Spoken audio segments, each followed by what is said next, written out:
Baby, tell me what's your end goal. I've been trying to find it. I'ma show you a star, I'm dying now, but you don't mind it. Lately, I feel like I'm Rango. On est en business, les amis.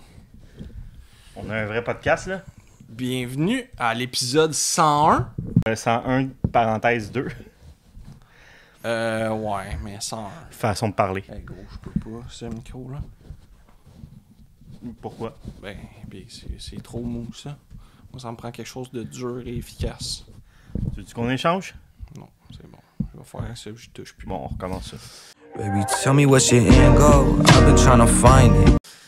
Bienvenue à l'épisode 101, sans Kev. On est là. Plein de belles choses à vous parler. Oh oui. Du Canadien quand même en masse. L'actualité de la Ligue comme d'hab. Ça a bougé un petit peu dans les derniers jours. La saison s'en vient. Tout le monde s'excite. Le marché s'excite. Le fanbase s'excite. On est là. On a des blessures à profusion. Une coupe de beaux contrats. Puis, ben, le Canadien qui a bien joué à date en pré-saison. Donc, on a du stock. Absolument. Fait que toi, tu voudrais commencer par parler du Centre Bell, je pense. Ben, En général, ou... ben j'aimerais ça faire une petite parenthèse Ok. avant. Parce que ça me fait de la peine que nos auditeurs, là, Ouais. on n'a pas de nom pour eux. C'est plate de dire que c'est des auditeurs. Puis des fans, c'est encore plus plate parce que ça fait cringe, là. Ouais. Les gars qui nous regardent dans leur salon avec une coupe de vin, là, puis qui sont fans de nous. Avec la boîte de mouchoirs puis la Exact. vaseline à côté. Là. Exact. Puis tu sais, BPM, eux autres, ils ont un nom là, pour leur fanbase. L'armée. Là. L'armée. Fait que j'aimerais ça qu'en commentaire, on ait des suggestions pour les noms de nos fans. Je suis sûr que ça va être magnifique, les propositions qu'on va avoir. Mais j'aimerais ça, là, j'aimerais ça avoir le pouls de ça, puis que le meilleur l'emporte. J'aime Fait ça. que après ça, les gens qui regardent, qui n'ont pas nécessairement de proposition, peuvent aller liker le commentaire là, qui est le plus populaire. Puis on verra là, c'est qui le gagnant, c'est qui le plus drôle, surtout ça prend de l'humour là, dans ce Ah oui. dans ce titre-là. Puis nos auditeurs, comme on les appelle pour l'instant, ils ont un humour particulier à ce qu'on a cru remarquer. Là, Exact. C'est pour ça que j'ai eu cette idée de génie-là, que j'aimerais ça voir la créativité là, qu'on peut avoir en commentaire. OK. Fait qu'on commence l'épisode avec ça. On veut le maximum de propositions possible. Puis laissez-vous aller. Laissez-vous aller. C'est très libre, ouais. Donc, les premiers matchs hors concours ont eu lieu. Je pense qu'il y en a eu 2 à l'extérieur, dont un à Québec. Le reste ont eu lieu au Centre Bell. Ouais. Pratiquement plein pour des matchs hors concours. Le Incroyable. monde font la vague. Puis la vague, je te dis, une vague gigantesque. Là. Puis, Tout le monde participe. Là. puis pas juste une vague, un tour. Ça arrête pas. Ça fait la vague pendant 5-10 minutes non-stop. On l'a vécu un peu au showcase des rookies. Là, des matchs préparatoires, ça continue. On entend le Centre Bell au travers de la télé. Quand t'es rendu là, c'est parce que le Centre Bell, il est loud. Ouais. En saison régulière, on n'a pas ça à toutes les games. Là. Non. L'ambiance des matchs préparatoires était la même qu'en série. Oui, c'est... C'est Je complètement... comprends pas. Puis autant que les fans sont vraiment into it, que on a connu une game misérable contre Toronto, puis les gens étaient prêts à chier sur le line-up au complet, passer la gratte dans le line-up, abandonner, tirer en plug, ils étaient prêts à tout. Fait que ça a ses beaux côtés, ça a ses côtés très sombres là, Ouais. de ces fans-là. Fait que ouais, on en a vu de toutes les couleurs à date en pré-saison. Là. Puis, bizarrement, ou paradoxalement même, le line-up presque complet du Canadien a perdu contre un line-up Ligue américaine de Toronto. Ouais. Et inversement, le match d'après, à Toronto, le line-up presque complet, sauf je pense qu'il manquait 1, 2, 3 joueurs, là, a perdu contre le line-up à peu près exclusivement AHL du Canadien. Ouais. Puis pas juste perdu. Tu sais, le Canadien s'est fait planter 7-2, fine. Mais là, il manquait peut-être Matthews d'un gros joueur de Toronto. Ouais. Donc, c'était... Les gars se sont donnés. Puis c'est souvent ça dans les matchs pré-saison. Les gars de Ligue américaine veulent se prouver. Les gars de Ligue nationale veulent pas se blesser. Ouais. Fait qu'ils jouent soft. Ils se diluent un peu les jambes. Ils reprennent leur couleur, comme les sensations d'un jambes. OK, c'est ça. Ouais, je me rappelle, c'est ça. C'est un match de hockey. Tandis que les autres, Jacky, on a vu Sean Farrell jouer des beaux matchs. Ouais. Joe Veleno, je l'ai bien aimé contre Toronto. Moins contre Ottawa, mais contre Toronto, il était partout sur la glace. C'est des gars qui veulent gagner une place dans le line-up, donc se sont défoncés. Exact. Ça fait la différence justement en match préparatoire, autant comme tu as dit pour Toronto quand c'est eux qui ont gagné que pour Montréal quand c'est eux qui ont gagné.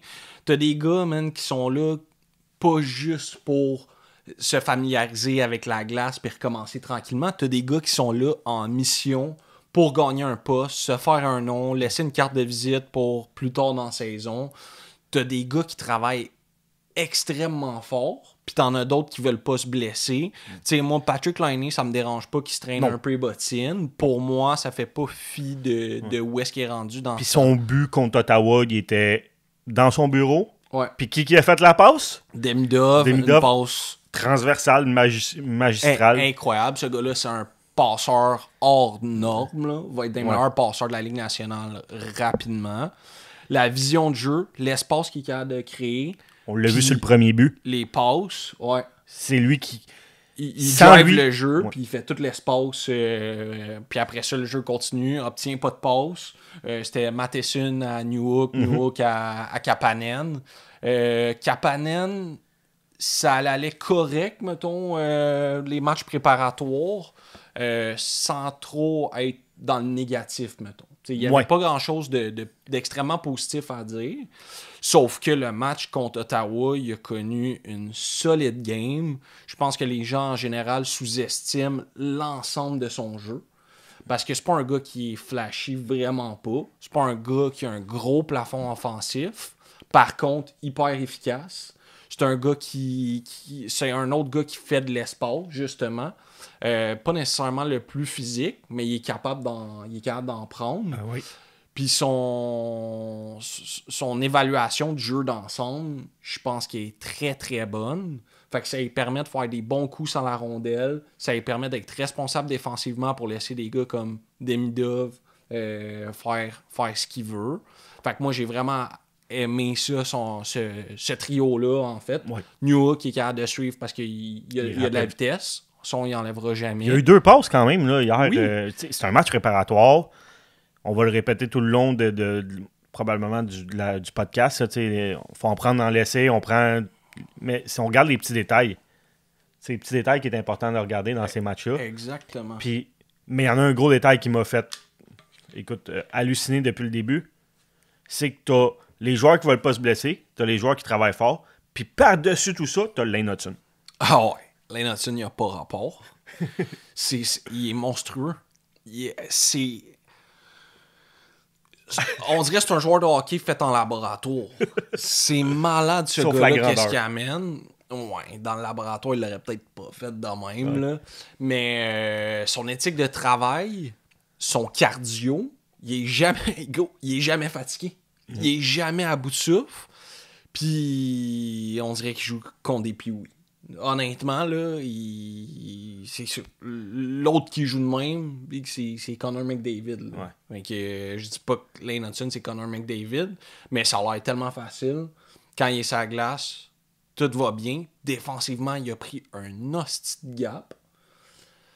Il est tout le temps actif. Son bâton solide. Prend des très bonnes décisions. Lane Hutson va être un des meilleurs défenseurs de la Ligue nationale, si pas top 3 meilleurs def de la Ligue nationale. Puis, tu sais, l'année passée, on a vu son jeu de passe qui était déjà incroyable. J'ai l'impression qu'il l'a encore amélioré. Ses entrées de zone, ce qu'il faisait, là, je sais plus qui en a parlé, mais ce qu'il faisait l'année passée, c'est qu'il rentrait dans la zone, puis là, il essayait de jongler sur le long des bandes. Tandis que là, il rentre, il break, fait que là, il fait reculer la défense. Ouais. Là, la défense recule trop loin versus lui. Puis là, il se met à danser sur le long de la ligne. Ouais. Puis là, il ouvre le jeu.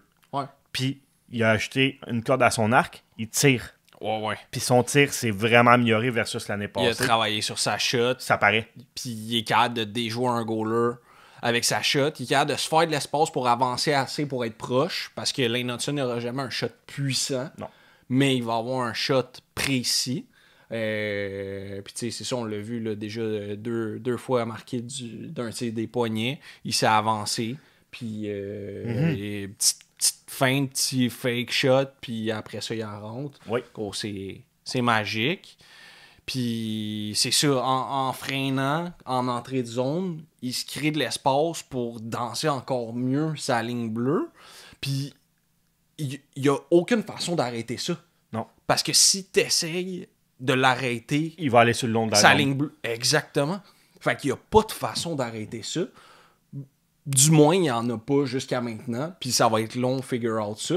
Parce que la seule façon, ça va être d'utiliser 2 gars contre lui. De doubler, ouais. Puis ce gars-là, il est tellement brillant, tellement bon passeur, que ça va libérer un autre. Fait que- Exactement. Puis, tu sais, en ajoutant le tir au... Tu sais, son tir au but qui a amélioré, ben ça fait en sorte qu'il devient moins prévisible de... OK, ben si Lane Hudson a la puck, il va faire une passe, c'est sûr. Si, en tirant plus, puis en ayant pratiqué ces tirs-là, ben il va créer un... Mettons, surtout en powerplay, je te dirais, le monde ne saura plus quoi faire. OK, bon, mais si je m'avance vers lui, il va faire une passe à ce gars-là. Mais si je m'avance pas, il va s'avancer pour tirer. Là, qu'est-ce que je fais? Là, ça crée de l'incompréhension puis de la panique. Puis là, ben, il y a ça trop ouvre le jeu. d'options. C'est ça, il y a trop d'options. Puis là, les gars, ils vont tout être toujours mêlés. Ouais. Il n'y a rien à faire avec ça. Fait que, gros, c'est vraiment excitant de le voir aller. Puis, man, 10 sur 10 pour la pré-saison. Là. Les frères Jacky aussi, surtout, je te dirais, dans le match contre Ottawa, où ce que ça a brassé pas mal. Tu as eu la bataille en première période en Florian, puis c'est Jenik. Ensuite de ça, en deuxième, mais là, ça tout a déboulé avec la mise en échec de Hutchins sur New Hook. Ouais, exactement. Sur New Hook, ouais, sur New Hook. Méchant petite cave, ça, premièrement. Genre, plaqué dans le numéro direct après le jeu. Fait qu'il n'y avait pas non plus la rondelle. Fait que, tu sais, dès qu'il y a 2 éléments qui font que c'est intentionnel, pour moi, c'est gros. Il devrait être suspendu, là. C'est comme, dans le dos, le jeu était Après le terminé. jeu, ouais. Gros, c'est trop. C'est beaucoup trop. Puis je comprends pas que la Ligue agit pas plus que ça. Dans des matchs préparatoires, c'est comme... Gros, ça n'a pas sa place. C'est des gars qui vont jamais jouer dans le show ou pratiquement pas. Puis ça l'a... Ben encore, ça n'a pas sa place. Fait qu'il faut que ça soit pénalisé, ce genre de geste-là. Puis tu veux pas te ramasser encore avec des Patrick Laine qui sont out pour une moitié de saison. Puis ça l'arrive aux meilleurs aussi. Là. Ouais. Puis c'est ça. Fait que ce qu'il aurait dû faire, c'est qu'il aurait dû suspendre. Là, ils ont donné une amende. Ça devrait... Lui, ça va lui faire mal pareil. Ouais. Au salaire qu'il fait. Il fait 70 000 par année dans la Ligue américaine. Fait qu'à 5 000 $, je sais pas si c'est 5 000. 2 000. Ben ça va faire mal pareil, là. Mais quand même, c'est pas... c'est pas assez. Puis ben après ça a dégénéré, là. McEwen puis Jenik, là, 2 fouteurs de trouble encore aussi. Ouais, puis... Ils ont commencé à venir chercher le trouble un peu. Là, Harbour s'en est mêlé. Strobel qui a fait le cave aussi, il aurait dû avoir une amende aussi là-dessus. Ouais. J'ai vu beaucoup de gens, ben non, c'est pas si pire. Ah, écoute, si t'es capable de dire que quelque chose de l'autre équipe est pas correct, faut que tu le fasses de ton équipe c'est ça. aussi. Un cross-check d'en face, c'est inacceptable. C'est aussi très dangereux. Oui. Je suis vraiment... En plus, c'est pas d'en face qu'il l'a pogné, il l'a comme pogné ici, Oui, même c'est dans ça. le cou. Là, il aurait pu. C'est hyper dangereux. Ouais. Il aurait pu disloquer à mon choix, il aurait pu casser à mon choix. Ouais. Ça n'a pas sa place. Peu importe de quel bord que t'es, pour quelle équipe que tu prends, je m'en fous. Des affaires violentes qui peuvent blesser. Puis je te parle de blessures sérieuses. Ouais. Tu sais, pour moi, une bataille avec un coup de poing sur la gueule, ok, tu peux blesser, mais comme... Ouais, mais là, c'est les mutuel. deux sont... Ouais, c'est ça, ils peuvent le faire ensemble. Mais le genre de geste comme ça, c'est quelque chose que j'apprécie vraiment pas dans le jeu de personnes. Je trouve ça dangereux. Ça peut scraper des carrières. Ça peut terminer des saisons. Les gars travaillent assez fort justement pour avoir leur Pour se rendre là. pour faire de l'argent, pour vivre d'un sport, tu sais, d'un loisir. Là. Puis ces gars-là, ils ont la chance d'en vivre. Ben, justement, tu sais, ils peuvent avoir la malchance de se faire blesser avec des moves comme ça. Fait que, bref, c'était vraiment pourri. La gang d'Ottawa, c'était une gang de pourris. Ce que je suis content, c'est qu'ils se sont fait Décoller au point. donner une correction. C'est comme McEwen, il a mangé un hostie de volée. Jackie, il a dit, oh, tu vas me faire chier, gros, pogné par le collet, gros, t'as le défoncé. Encore un genou à terre, t'as l'ordre défonce. Puis Strubble, il a pogné Janick, les deux genoux pliés comme une feuille de papier. Là. Comme une peinture de porte. Hey man! Pac, il pogne bien comme faut, puis tu vois vraiment les genoux. Ouais. Toutes les lumières fermes, là. Lui, après ça, c'est sûr qu'il avait mal à la tête, d'après moi. Là. Mais tant mieux pour eux autres. Tant mieux pour eux autres. Je suis vraiment content que le Canadien s'est pas laissé intimider. Après ça, par exemple, Jacka était sorti. Cousins, il s'en est permis un peu. Florian était sorti après aussi avec une bataille contre Yakemchuk. Ouais. En début de troisième. Là, j'ai vu des fans des Sénateurs se plaindre. Vous envoyez Florian vous battre contre un jeune. Mais Florian, il a juste un an plus vieux que Yakemchuk. Là. On se calme, là, un jeune. Là, c'est Ouais, puis Yakemchuk, c'est pas un petit gars. Là. C'est pas Jacky contre Lane Hudson. Yakemchuk, c'est 6 pieds 3, 6 pieds 4 à 220 livres. C'est ça. Ils ont pas mal le même gabarit. Puis anyway, no shame là. C'est pour moi c'est vraiment pas un problème. Mais bref, une vraie gang de peddlers. Surtout Nick Cousins, comme tu t'en allais dire, là, que ça en est permis un coup que tout ce beau monde-là était sorti. Nick Cousins, officiellement, c'est le joueur de hockey que je déteste le plus. Genre, tu sais, je niaise souvent, là, Drouin, je l'haïs, Dano, je l'haïs, vite de même, il y en a plein d'autres. Montembeault, c'est de l'amour-haine, là. Jean-Sébastien D. Ouais, Jean-Sébastien D. Lui, avec je l'haïs pas pire. Mais, tu sais, c'est tout le temps... C'est tout le temps parce que ça me fait rire un peu des haïrs, tu sais. Nick Cousins, là, je le déteste profondément. C'est un hostie de chien. C'est un vrai trou de cul. Puis genre, il n'y a rien de bon dans ce gars-là. Puis des gars de même, encore une fois, ça n'a pas sa place dans la Ligue nationale tout court. Le gars amène rien à la Ligue, sauf des problèmes. Fait que je comprends même pas qu'il y a des équipes qui le signent, ce gars-là, puis qui l'emploient. Ben, parce qu'il fait ce qu'il a fait hier, il dérange l'adversaire. Il aurait pu blesser Demidov sérieusement au bras en y slashant le bras. Écoute, je sais pas si tu as vu, au début, Demidov évite sa mise en échec quasiment meurtrière. Là. Il s'en venait à fond de train pour défoncer la gueule dans la bande. Oui. Demidov se tasse, il rentre dans la bande. On dirait que ça l'a fâché. Comment ouais, tu veux éviter ma mise en échec? Schlauer, il te l'a slashé sur le bras, mais écoute, c'est un coup de hache, là. C'était... Puis la puck était plus sur le bâton de Demidov depuis au moins 3 secondes. C'était inutile, c'était dangereux, ça aurait pu blesser Demidov, puis ça aurait pu déranger la saison du Canadien, parce qu'on s'entend que Demidov blessé, si on parle plus du même genre de début de saison, là. Non, effectivement. Puis c'est un hostie de sale, c'est une vraie pédale. Son maximum en carrière, c'est 27 points. Je veux juste vous rappeler qu'il a déjà joué à Montréal, cet esti-là. Ouais. OK? Dans l'édition 2019-2020, il n'y a pas si longtemps, où est-ce qu'on avait Tatar, Dano, Domi, Gallagher, Nick Suzuki commencé. C'était-tu sa première saison à Nick Suzuki?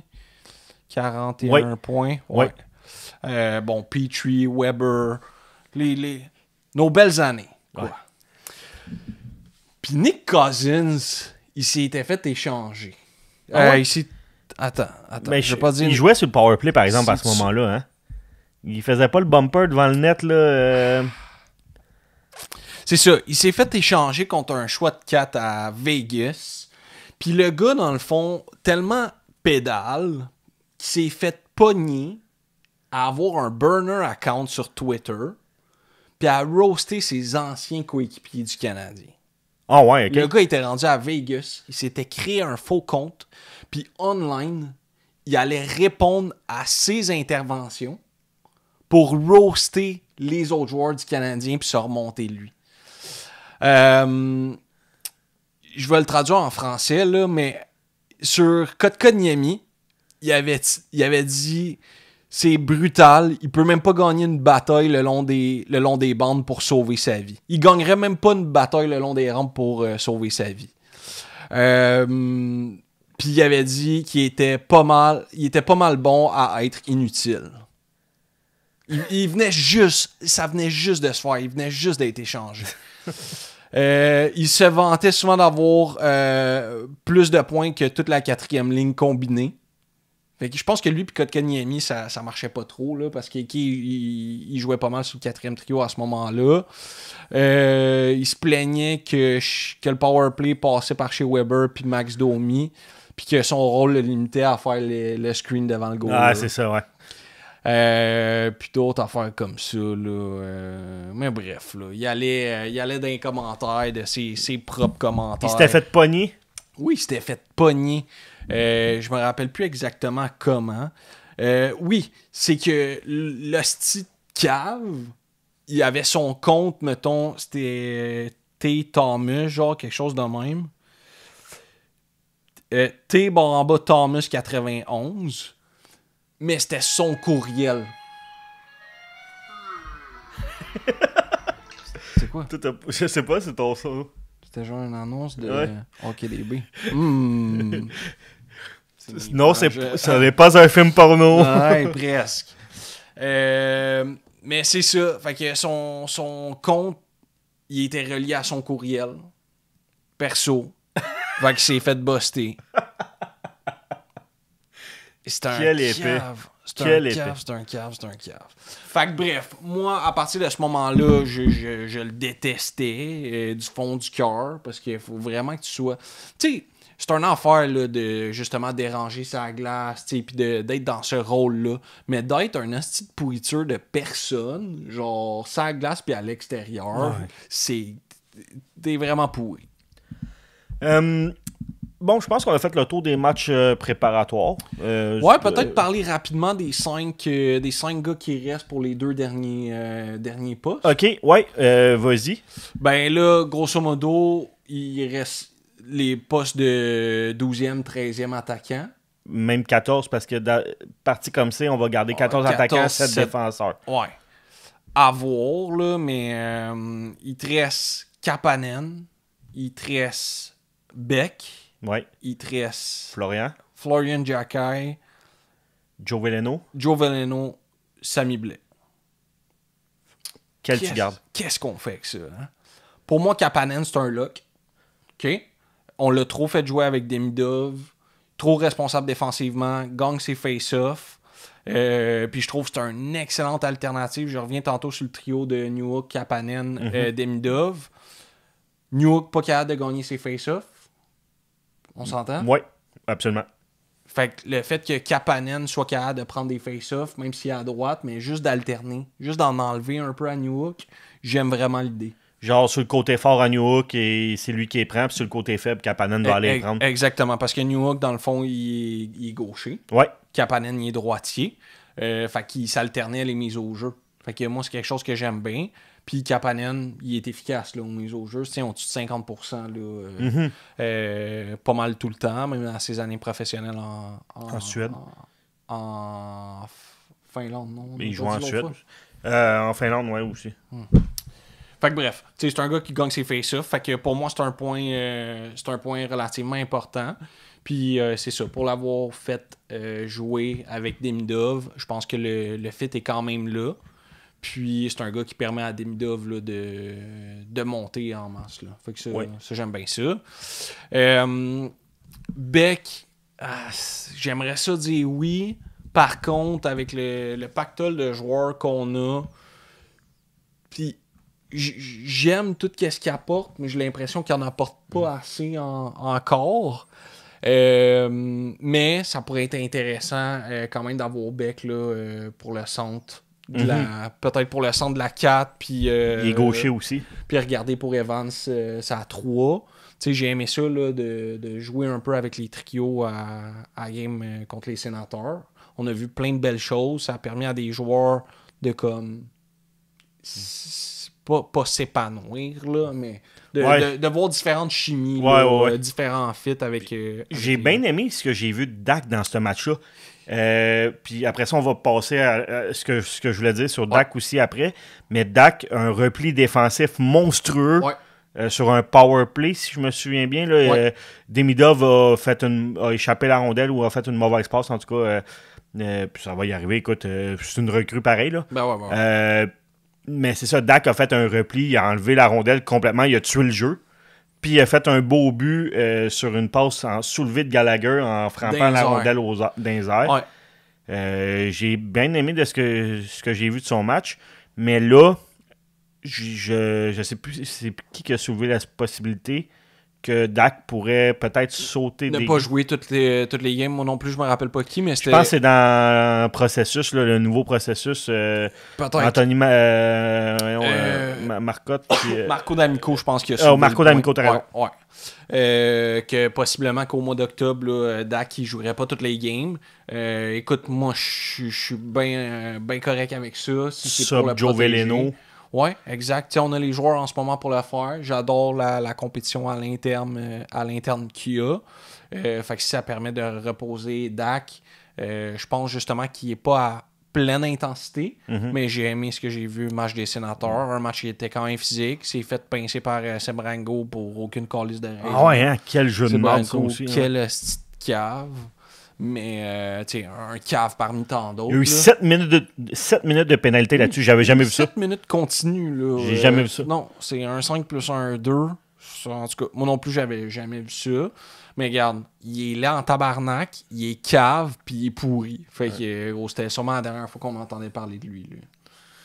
Fait que, je sais pas, je me rappelle pas, on a-tu des fans des Sens qui nous écoutent? Je pense pas, on les haït trop. Vous êtes un hostie de gang de pourris. Vous, votre équipe, votre fanbase, votre ville. Je prendrais Jake Sanderson n'importe quand ou Tim Stützle. Là. Il y a des gars, Brady Ketchuk, il y a des gars que je prendrais dans le club. Là. Mais gros, juste parce qu'ils ont joué à Ottawa, ça te tente plus. Fait qu'on revient sur les postes restants. Fait qu'on a parlé de Kapanen rapidement, de Beck. Beck, c'est ça. J'aime, mais... Je pense qu'il s'en va à Laval jouer sa première ligne. Oui, c'est ça. Avec Florian. Puis c'est bien correct. Ça reste que Beck, l'année passée, c'était sa première année complète. Là. Fait que lui, avec, il y a du millage à prendre. Par contre, j'aime beaucoup la progression. J'aime où est-ce qu'il est rendu. Manque peut-être une petite affaire touche offensive. Ouais. Mais il les a, les outils. Oui. Tu sais, c'est pas parce qu'il les a pas. Fait que ça, je suis pas stressé avec Beck. Jacky, pour moi, c'est un autre qui doit prendre de l'expérience à Laval, qui doit jouer beaucoup de minutes dans plusieurs situations.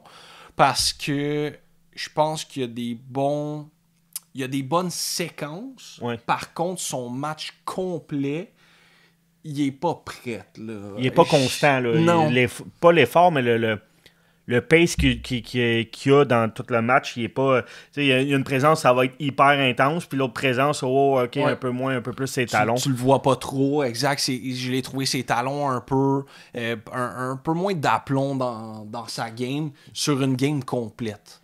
Fait qu'il y a des bonnes séquences où est-ce que j'aime vraiment qu'est-ce qu'on voit. Il peut être très, très solide, mais c'est ça. Je pense que c'est le manque d'expérience qui fait que sa game au complet n'est pas comme ça. Puis je pense que Pascal Vincent va être vraiment content de l'utiliser à toutes les sauces. Powerplay, infériorité numérique, a été très bon l'année passée en PK. Ouais. Puis, tu sais, faut pas oublier qu'il a marqué 24 buts l'année passée en jouant sur une 4 quasiment toute l'année. Sans powerplay. Presque, il a joué en fin de saison un peu sur le powerplay, là, mais presque sans powerplay, 24 buts pour une recrue. Ouais. Puis, ce qu'il disait, c'est qu'à chaque fois qu'on pense que Florian atteint un plafond, tu sais, qu'on fait comme, OK, ça va être ça son plafond, pouf! Ouais, il explose. Il répète un plafond. Là, t'es comme, OK, bon, mais finalement, ça va être ça. Oh, il le répète encore. T'es comme, OK, bon, on va attendre avant de se faire une idée parce que on sait pas. Fait que c'est hyper c'est ça, c'est hyper encourageant de le voir progresser comme ça. Puis si je peux faire un parallèle avec Arbor, est vraiment rendu avec une grosse game complète. C'est un autre qui progresse, man. On dirait que c'est un gène qu'ils ont, man. C'est la progression. Fait que ça doit être des gars qui sont hyper attentifs, qui sont hyper coachables, hyper ouverts. Mais man, ces gars-là, ça progresse comme ça n'a pas de sens. Jacky, en plus d'être un violent qui va se faire respecter, c'est vraiment rendu un défenseur Qui de la tu prends, NHL. Trouble ou Arbor? Bon, moi, personnellement, Tu prends Arbor. je prends Jacky. Strubble qui est pas mauvais. Moi, je l'ai adoré là, en pré-saison. Oui, Là. il y a une bonne pré-saison. C'est un autre que tu vois qui a progressé, travaillé sur ses lacunes. Mais il manque un petit quelque chose à Strubble, tant qu'à moi, pour dépasser Jacky. Il manque peut-être un peu de... Je sais pas si c'est une vision qui manque, comme sa vision de jeu. Moi, Jacky, j'aime beaucoup sa vision de jeu parce que c'est un gars qui est capable de rendre la rondelle au net. C'est un gars que souvent sa prise de risque est minimisée. Va faire des erreurs, comme on l'a vu en pré-saison, mais souvent, il prend des bonnes décisions, puis il va pas forcer des jeux. C'est rare qu'il va forcer des jeux. Mais tu feras pas d'erreur si tu tentes rien. Tu sais, si tu n'essayes rien, tu fais juste le jeu tout le temps facile, tu feras pas d'erreur. Si tu essayes quelque chose, là, tu peux faire des erreurs, mais après ça peut faire des beaux jeux. Mais la différence entre un bon joueur et un joueur très moyen, mais c'est la reconnaissance de quand prendre ces risques-là. Puis, moi, ce qui me dérange avec un peu Trouble, c'est que j'ai de la misère je pense qu'il comprend pas c'est quoi son rôle, puis il sait pas c'est quoi ça pourrait être son rôle. Est-ce que je vais être un défenseur strictement défensif, un polyvalent? Est-ce que je veux mettre un peu plus d'offensive? Est-ce que je vais être un gars juste physique avec de la défense?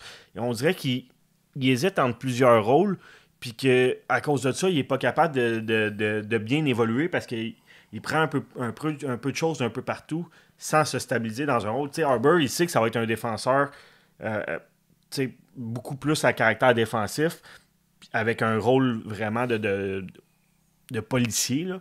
J'aime pas trop ce terme-là, mais de gars dur, de gars tough. Arbor, il sait que c'est ça son rôle. Ouais. Ben, il va se mettre dans ce carcan-là, puis apprendre les choses qu'il a besoin d'apprendre pour devenir le meilleur dans ce rôle-là. Fait que c'est là que j'ai un problème avec Trouble. Mais sinon, son jeu comme tel, j'ai bien aimé ce que j'ai vu en pré-saison. Ouais. C'est que c'est un peu beige comme style de jeu présentement. Ouais. Puis je pense que tu as vraiment raison. Là. C'est qu'il n'a pas trouvé son profil de joueur pour jouer dans la Ligue nationale. Parce que, tu sais, il avait ça, là. Tu sais, universitaire, il l'avait, là. Il savait qu'est-ce qu'il devait faire. Mais NHL, je pense que tu dois t'adapter, tu dois trouver ton profil, puis tu dois trouver ta chaise dans l'équipe aussi. Mais je pense qu'il a monté un peu vite aussi. Tu sais, ça l'a peut-être comme... je suis capable de jouer NHL, je suis capable de relancer l'attaque. Non, finalement, ça va moins bien. Ben, je vais rester défensif. Je suis quand même capable de casser des gueules, comme on a vu contre Yannick hier. Là, tu sais, comme... ben, il se découvre des choses qu'il est capable de faire, puis là, ben, je vais aller dans ce rôle-là, je vais faire ce rôle-là, je vais faire ça. Là, mais ça fait en sorte que tu te pitches un peu partout, puis que tu te développes pas bien, parce que tu développes un petit peu les qualités d'un peu partout, sans développer les bonnes qualités pour avoir ton rôle dans la Ligue nationale. Ouais. Fait que, regarde, à voir, là, mais pour l'instant, je pense qu'ils vont rester tout avec le grand club. Puis peut-être, c'est les 7 défenseurs qui ont un contrat NHL. Fait que c'est pour ça que moi, je dis qu'ils vont être 14 attaquants, 7 défenseurs. Ouais. Les 2 goalers. Puis le deuxième goaler, je te dis tout de suite, c'est Dobèche. C'est même pas proche. Dobèche, il a été, je sais, encore une fois, pré-saison. Il a joué une game et demie. Mais il y avait 2 choses qui m'inquiétaient l'année passée. OK? Ses retours de lancer? Ses retours, oui, en faisaient partie, mais dans le fond, par rapport à ses retours, c'est qu'il se retrouvait souvent hors position. Puis le deuxième, c'est que je le trouvais pas assez calme devant son net. Mm-hmm. Il y avait... Oui, pas nerveux, mais... je sais que... Comme il y avait tout à l'heure comme sur la pointe des pieds en train de vouloir sauter. Oui, c'est ça, mais comme un peu trop actif. Mm-hmm. Puis, man, à date, en une game et demie, j'ai vu un gars 100 fois plus calme que ce qui était, beaucoup plus en contrôle, puis beaucoup moins hors position. C'est sûr que la game contre les Sénateurs, on s'entend, on les a dominés, les Sens. Ils ont bloqué des tirs à Ils n'ont profusion. pas eu de grosses chances de marquer, mais par contre, les tirs qu'il y a eu, tout a eu l'air facile, tout le long de la game. Puis comme j'ai dit, il était hyper calme, hyper en contrôle de son positionnement. Fait que si ça, c'est deux choses qu'il a améliorées, je pense que Dobèche peut vraiment être solide. Puis parler de goaler sans chier sur Montembeault, ça fonctionnerait pas. Montembeault, en ce moment, C'est le 3e goaler. c'est pas moi qui l'ai dit. C'est pas moi qui l'ai dit. Puis ça, c'est parce que Fowler, il a déjà été renvoyé. Parce que pour moi, si Fowler, il est là, Montembeault, c'est le 4e goaler. OK. Mais gros, c'est pas compliqué. C'est que le peu qu'il a joué nous a montré qu'il est exactement à la même place que toujours. Samuel Montembeault change pas. Ce que j'aime, c'est que son mauvais pic, il est dans la pré-saison. Ah oui. Fait qu'il va arriver en début de saison. En puis feu. En feu. C'est correct. Mais, garde, c'est ça. Idéalement, Dobèche, il vole son spot jusqu'à temps que Fowler y arrive. Puis là, après ça, on regarde où est-ce qu'on est rendu. Mais ce qui va être intéressant, c'est que là, on va avoir confiance en Dobèche versus Primo l'année passée en début de saison. Quand que Montembeault connaît un mauvais match, prochain match, tout de suite Dobèche. Direct. Tout de suite, t'attends pas, là. Parce que si tu mets Montembeault, on va encore se faire décasser. Tu le laisses reposer, là. Tu vas jouer Dobèche un match, 2 matchs même. Tu laisses Montembeault revenir. Boum, là, il repasse sur sa streak. Ouais. Parce qu'il est inconstant depuis le début. On en parle. Ouais. Ici, Faut trouver la au solution. Cheap Shot, on en a parlé plusieurs fois. Il connaît plusieurs bons matchs. On est comme, aïe, ok, il est vraiment fort. Puis là, quand on se dit, crime, tu sais, es-tu parti pour de bon? Boum, il repart du mauvais bord. Puis pas juste du mauvais bord. Il se fait laminer. Ah, ouais, c'est pas drôle. C'est pas drôle. Puis, pas longtemps sur Kakkonen. Mais je pense que Kakkonen peut vraiment être solide, là. Une police d'assurance, là. Ouais. Si un des deux se blesse, 100%. s'il y a une mauvaise contre-performance de Dobèche en début de saison, renvoie Dobèche à Laval, remonte Kakkonen. Kakkonen vient donner confiance quand même avec ses performances. Je sais plus c'est qui nous en a parlé, mais Kakkonen, c'est lui qui a sorti le Rocket en série l'année passée, qui était très bon. Il a déjà joué dans la ligue, il sait c'est quoi, c'est un vétéran. Puis Dobèche pour aller regagner confiance un peu à Laval avant de le rappeler puis de renvoyer Kakkonen. Puis parce qu'on s'entend qu'à Laval, il faut que tu mettes Fowler numéro 1. Parce que là, absolument. Là, tu as un Rainbacker qui est blessé 4 semaines. Ça fait mal. Une malchance, écoute, un os brisé. Écoute, ça n'a aucun lien, ça n'a aucun rapport avec son genou.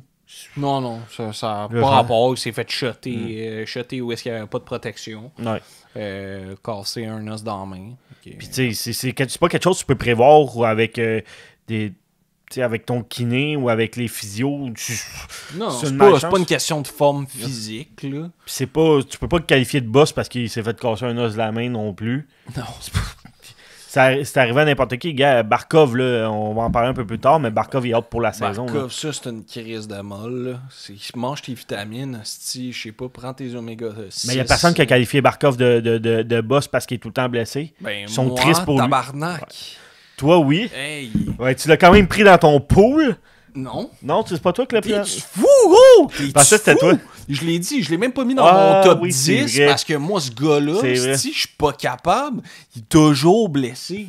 Il est toujours blessé, puis pour moi, tu peux pas être un des meilleurs joueurs de la Ligue nationale si tu joues pas une calice de saison complète dans ta carrière.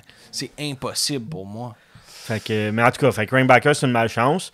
Là, il va revenir au mois de fin octobre, début novembre. Puis là, ça va être go. Va jouer à Laval. Va gagner. Va jouer des matchs. Va jouer des matchs. Prendre Empile les matchs un après l'autre. Puis je veux qu'il en joue des minutes. Je veux qu'il en joue 20 minutes, 25 minutes par match. Je veux qu'il soit tout le temps sur la glace. Puis qu'il prenne de l'expérience.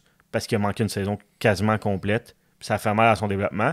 Faut pas oublier que c'est un défenseur. Il a 20 ans. Et il est pas encore à son apogée, loin de là même. C'est un défenseur, en plus droitier, gros de même, 23-24 ans à son apogée. Il y a des gars que on disait au début que c'était des boss, puis finalement ça a pris du temps, mais ils se sont rendus... même McKinnon, qu'aujourd'hui tout le monde qualifie dans le top 3 meilleurs joueurs de la ligue, à sa 3e saison, si je me souviens bien, tout le monde était comme, OK, c'est un boss. Il était mauvais, là. Ça a pris du temps. Ça a pris du temps, mais quand il a explosé, il a explosé. Puis là, je comprends pas les deux, mais c'est comme, des fois, laisser le temps au temps. Hey, ils sont encore jeunes, les gars, là. Puis, tu sais, j'avais vu un tweet passer de Schwinn, je sais pas si c'est le Schwinn de BPM, OK. Qui disait qu'un 5e choix, le premier défenseur choisi de son draft, fallait que ça soit un défenseur étoile. Puis là, il y a quelqu'un qui a amené tous les défenseurs numéro 1 de leur les premiers défenseurs de leur draft, qui n'étaient pas des superstars, mais qui étaient des bons joueurs. Puis il y en avait plusieurs, là, Aaron Ekblad, je vais essayer de retrouver le tweet. Là. Adam Larson, je pense qu'il y avait aussi. Noah Neffin. Il y en avait une couple des gars de même, fait que attends, ce sera pas long, je l'ai pas loin ici. Fait que Lev Shunov, on ne sait pas encore, Nemec, on ne sait pas encore.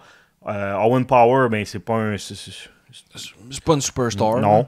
Bowen Barham, c'est un très bon joueur, je vais le prendre dans mon club. Ouais.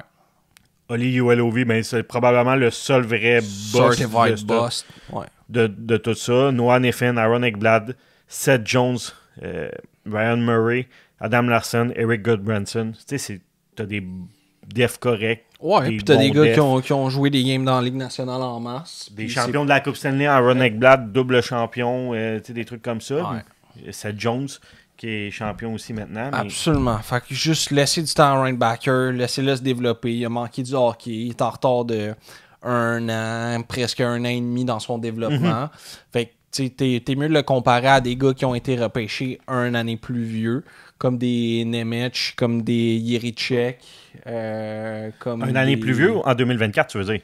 Pas en 2022. Non, repêché 1 année... Après. Ouais. Parce qu'il a manqué 1 an, fait que c'est 1 année après. Oui, c'est ce que je veux dire. Donc, Lev Shunov et... oui, c'est ça. Tout ça, ouais, oublie ce que je viens de dire, mais même là, c'est des gars 1 an plus vieux, ça, qui sont pas plus loin que Rainbacker dans leur développement. Il y a Kemchuk qu'on a vu, justement. Fait que... je pense qu'on va... On va clore le Canadien, là. Ouais, on a parlé beaucoup, il nous restait Veleno puis Blais, là, pour les 5 gars pour les 2 à 3 derniers postes.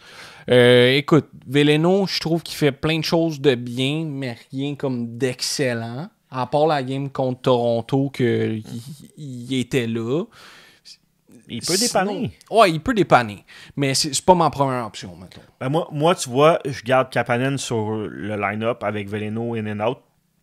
Peut-être. Ou avec Dak au début de saison avec Veleno in and out. Puis Sammy Blais comme 14e attaquant. Ouais. C'est un gars que justement que tu peux insérer s'il y a des blessures. Ouais. Puis t'as moins peur que Pezzetta qui soit sur la glace. Là. Il est meilleur que Pezzetta. Ouais, tant qu'à moi, c'est pas loin. Là. On s'entend. Là. Mais regarde, correct. Moi, je l'affectionne pas particulièrement. C'est pas que je l'aime. Ça me blesse. Je trouve qu'il y a pas grand-chose à amener. Mais je préfère que lui pourrisse sur le banc que Owen Beck ou que ça soit Owen Beck. Florian Jacquet ou des trucs comme ça. C'est ça, exact. Puis on a la place à la masse pour garder des gars en haut, fait que pourquoi pas le faire? Absolument. Fait que je vais en profiter pour, encore une fois, demander votre avis. Tu sais, prédiction, là, qui est-ce qui va rester dans le line-up? On va-tu waver des gars comme Blais, Veleno, ou on va les garder puis renvoyer les gars à Laval?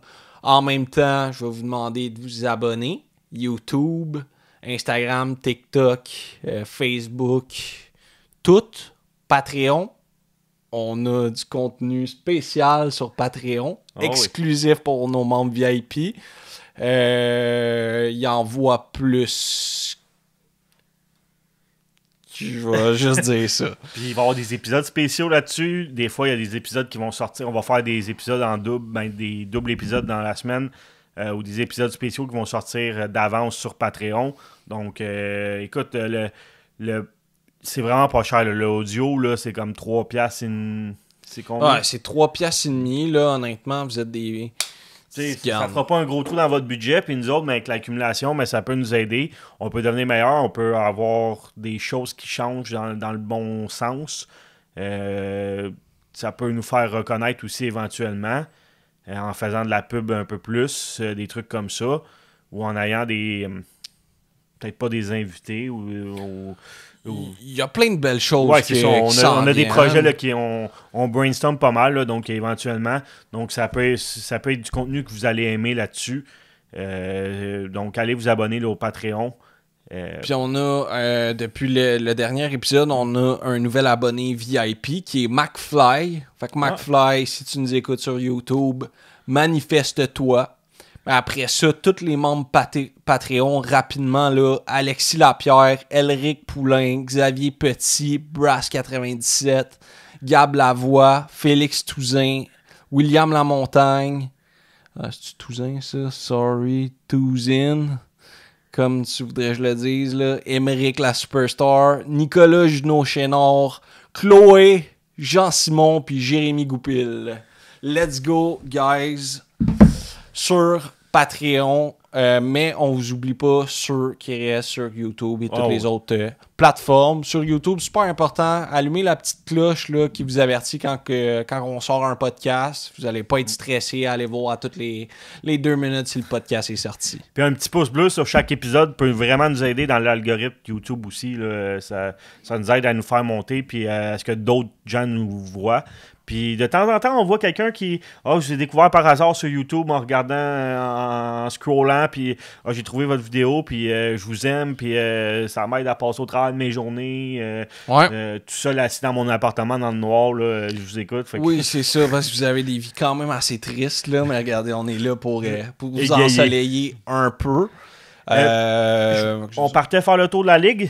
Il y a eu des gros contrats qui ont été signés. Il y a des gros contrats qui ont été signés. Le plus gros de l'histoire, pour commencer. Kirill the Thrill, qui finalement reste au Minnesota. On a eu peur pendant un petit bout. Signe un gros contrat sale de 8 ans, 17 millions par année. Les 3 premières années avec bonus va maximiser le plan de compensation. Fait que le 20% possible du cap, donc va faire 19,1 millions. Gros contrat de cochon. C'est 136 millions total pour le 135e choix. Oui. Fait que c'était à 1 million près d'être légendaire comme contrat. Ça l'est quand même déjà légendaire, là, mais...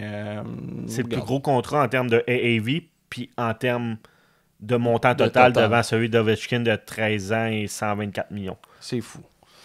Fait que ça, c'en est un. Et après ça, des gros dossiers. Ben, en fait, tous ces dossiers-là, c'était des dossiers, je pense, stressants. Là. Des dossiers chauds. Fait que t'as Mason McTavish qui a signé 6 ans, 7 millions. Je pense que c'est un excellent contrat pour les Ducks. Peut-être un petit peu plus que pour McTavish. Je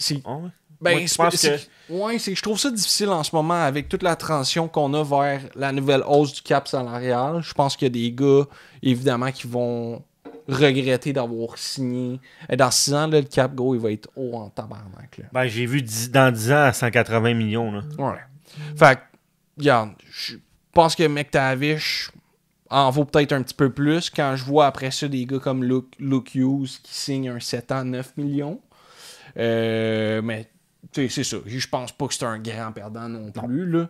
Mais je pense que le contrat facilement peut être à l'avantage des Ducks. Là, moi, je te dis tout de suite c'est un bon contrat live pour McTavish. Ouais. Pour McTavish. Ouais. Live. Dans 2 ans, non. Ouais, 2 ans, c'est proche en crise quand tu viens de signer un 6 C'est ça. Ouais. Parce que McTavish, je pense que s'il avait joué ailleurs qu'avec les Ducks, il aurait fait plus que 56 points l'année passée. Sure. Je sais pas ce qu'ils font les Ducks. On en a parlé une couple de fois. Ouais. On dirait qu'ils sont mid tout le temps. Ouais. Leur meilleur joueur se développe pas assez. Il est trade. On a vu avec Zegras, on a vu avec Drysdale. Ouais. Il y a des gars qui vont... Puis en défensive, il va y avoir des choix à faire. Là. Ils ont beaucoup de joueurs offensifs. Jackson Lacombe est à re-signer l'année prochaine. Tu sais, voyons le Québécois... Tristan Luneau. Tristan Luneau, qui est un excellent... D'après moi, il fait la Ligue nationale cette année. Tu as Zellweger, que je sais pas ce qu'ils vont faire avec. Mintyukov, là, ça fait... J'ai nommé 4 défenseurs quand même assez offensifs. Ouais. Mais t'as pas besoin... T'as pas juste ça, là. T'as Trouba qui est là aussi, t'as Radko Gudas qui est là. Puis t'as d'autres jeunes qui vont pousser éventuellement, là. Fait que c'est la meilleure pépinière de défenseurs. Ouais. Il va falloir qu'ils fassent quelque chose. C'est ça, c'est qu'il faut qu'un moment donné qu'ils fassent coller les morceaux. Là. Ils peuvent pas juste avoir des bons jeunes puis qu'il n'y ait jamais rien qui colle. Je les vois un peu dans une même position que Buffalo. Pas sur une échelle aussi longue. Là. Ouais. Mais dans le même principe. Là. Justement, plein de bons éléments, mais ça colle jamais. Mais regarde, advienne que pourra avec eux et leur bande. Avec Kenville, là, je pense qu'ils ont enfin un bon coach pour la première fois depuis des années pour les mener à bon terme. Absolument. Fait que je leur souhaite. Rapidement, l'autre bon contrat qui a été signé, c'est Stolarz à Toronto. Oui. 4 ans, 3,75 millions. Super comme contrat, je pense. Il lock-in une position qui a eu de la misère pas mal dans les dernières années. Les 30 dernières années. Ouais. Fait que c'est ça, un bon move au niveau de Toronto. Puis un bon moment là, dans la carrière de Stolarz, je crois. Puis je lui souhaite qu'il y ait un peu de stabilité justement à Toronto. Là. Ouais, puis tu as parlé rapidement du contrat de Luke Hughes. Ouais. Ben, d'après moi, ça Hudson fait comme. C'est ça. Ben, l'agent d'Hudson, parce qu'Hudson, il est comme je veux juste jouer au hockey, je m'en crée du contrat. Là. Mais c'est en tout cas, de la façon que je le vois, ce gars-là, je suis pas dans sa tête. Là. Ouais. Mais non, effectivement, c'est pas vraiment une bonne nouvelle pour les fans ça du tombe à 11 millions. Là. Ben, c'est ça. Luke Hughes, moi, jusqu'à maintenant, m'a pas hyper impressionné. Là. Excellent jeune défenseur. Ouais. Je pense pas que Hudson et Hughes sont dans la même classe. Non. Mais il a signé à 9 millions. Ouais. Fait que c'est ça. Ça va faire mal, je pense, aux négociations là, entre l'agent de Hudson et Kent Hughes. Mais garde, moi je suis pas stressé pantoute. Je l'ai dit, je leur dis, je vais toujours le dire. On a confiance au management, puis on y donne ce qu'il veut. Puis ça sera ça. 11 millions, 12 millions, 15 millions. Quand je m'en crisse, gardez-le. Puis that's it. Ce que je voulais parler aussi, les blessures à répétition pendant le camp d'entraînement. J'ai parlé rapidement à Barkov tantôt qui est 7 à 9 mois out, c'est toute la saison. Ouais. Par exemple, ils ne pourront pas utiliser le loophole du fini ça, gang de sale. pour le LTIR. Il y a Tkachuk qu'on savait déjà qu'elle allait être blessée jusqu'au mois de décembre. Ça va faire mal. Mais tu sais quoi, moi je suis content. Ben, je suis content. Je suis jamais content quand une star de la Ligue est blessée parce que c'est tout le temps mauvais pour la Ligue. Ouais. Mais je suis content pour le Canadien. Parce que ça veut dire que les Panthers sont affaiblis. Ben, ils sont affaiblis, puis ils ont probablement un line-up moins fort que celui du Canadien, avec des blessures comme Barkov et Tkachuk. OK. Hey, gros, c'est tes deux plus gros morceaux. Ouais. C'est tes deux plus gros morceaux. 2 et 3 avec Sam Reinhart, mettons. Oh, c'est... Ouais. Oui, mais... en tout cas. Fait que Barkov et Tkachuk, ça fait vraiment mal. Barkov devrait être out jusqu'à la fin de la saison. Ouais. Tkachuk va revenir au mois de janvier. Probablement. Dans le temps des fêtes. Janvier. Fait qu'à voir, mais tu sais, c'est ça. Ça avance quand même sur le club total, perdre tes deux plus grosses pièces comme ça. Fait que oui, c'est une belle opportunité pour le Canadien de banquer des points, là, du moins en début de saison pour prendre l'avantage. Ouais, exact. Puis ensuite de ça, il y a Nils Höglander. C'est 8 à 10 semaines. OK, quand même. Ça, c'est quand même un bon morceau à Vancouver. Ouais. Ensuite de ça, tu as Zuccarello, c'est 2 mois out. OK. Ça fait mal aussi. Puis Dylan Samberg à Winnipeg. Qui venait juste de signer Une prolongation de contrat qui est 6 à 8 semaines out. OK. Fait que moi, je pense que la montée à 84 matchs et enlever 2 matchs préparatoires. Je sais pas si c'était tous ces gars-là. J'ai pas fait la grosse recherche de où ce qui s'était blessé. Si c'était en entraînement. Barkov, c'est en entraînement, tu sais, justement. Fait que ça peut arriver, là. Si c'est en entraînement ou c'est en match qu'ils sont blessés. OK. Mais c'est pour ça que je trouve ça important que de réduire à 5 matchs préparatoires puis de mettre 84 matchs. De réduire à 2 matchs préparatoires. C'est 2 matchs? De 2 matchs. De 2 matchs. Ouais, c'est de 2 matchs. Parce que là, on est à 7. Okay. Ils prennent 2 matchs préparatoires puis à la place de ça, ils mettent dans le calendrier régulier. Ouais, c'est ça. Ouais. Fait que c'est 5 matchs préparatoires. Fait que tu vas avoir moins. Tu vas avoir peut-être les 2 premiers matchs, ça va être. Tu vas checker un peu ton équipe, puis après ça, boum, à partir du 3, là, un peu plus. Parce que là, justement, les Sénateurs jouaient leur 5e match préparatoire hier, puis il y avait encore le 3/4 du club, c'était des goons de la Ligue américaine / CHL. Ouais, des vrais plugs. Tu verras plus ça l'année prochaine à partir du 3e match, du 3e, 4e match. Ouais. Fait que c'est pour ça que je trouve ça intéressant. Il va y avoir moins de matchs justement qui veulent rien dire, qui n'ont pas de sens. Puis tu sais que ces gars-là, ils joueront jamais, mais qui leur donnent un petit bonbon, allez vous amuser sur la glace devant 20 000 personnes, puis, ou 10-20 000 personnes. Ouais. Fait que c'est ça. Fait que tu as une couple de gars qui se sont blessés dans le camp d'entraînement sur une longue période. On a parlé de Rainbacker, c'est 4 semaines en principe. Donc, je trouve ça important de réduire ça. Là, absolument. Fait que je pense que c'est pour les raisons aussi parlé en début de podcast là, tu sais les pré-saisons, c'est peut-être justement un peu trop long, ce qui fait que faut que tu y ailles stratégique parce que dans le fond le but c'est de préparer pour la saison, mais finalement les gars jouent pas toutes les games parce que dans le fond il y en a trop, on fait jouer des plugs pour pas grand chose. Fait que peut-être que le réduire, ça peut amener vraiment l'effet escompté là, d'avoir une saison qui se prépare, d'avoir une pré-saison qui prépare pour la saison. Moi, j'ai une question pour toi, Simon. Ouais, vas-y. Est-ce que tu as écouté Mathias et le Snake? Je les ai écoutés. T'as-tu écouté ce que le Snake a dit par rapport à Zarovski? Oui, monsieur. Puis tu me remettre en contexte? Ben, il parlait des 3 Russes, là, Zarovski, Demidov, puis Mishkov. Il y a eu une question là-dessus. Dans le fond, lequel... si tu as à choisir lequel tu prends. Puis Demidov, c'était sûr qu'il était mis à part. Là. Ouais. Fait que le Snake avait à choisir entre Zarovski et Mishkov. Puis il a hésité. Puis je pense qu'il finit par dire je pense que j'y vais avec Zarovski. Ouais. Puis il dit, depuis le début, il dit qu'il aime Mishkov, puis ça, je les ai écoutés pas mal depuis le début, là, eux autres, là, les deux parler, puis il dit qu'il aime Mishkov. Il dit que c'est un fan de Mishkov parce que lui, il prend jamais en compte le hors-glace. Il s'en fout. Lui c'est le talent sur la glace, qu'est-ce qu'il fait sur la glace, puis il aime Mishkov. Puis il a encore dit que si les choix étaient à refaire, il prendrait Mishkov au Rainbacker pour le Canadien. Ouais. Il aime Mishkov. Puis là, ils viennent de dire qu'il prendrait Zarovski. Puis juste...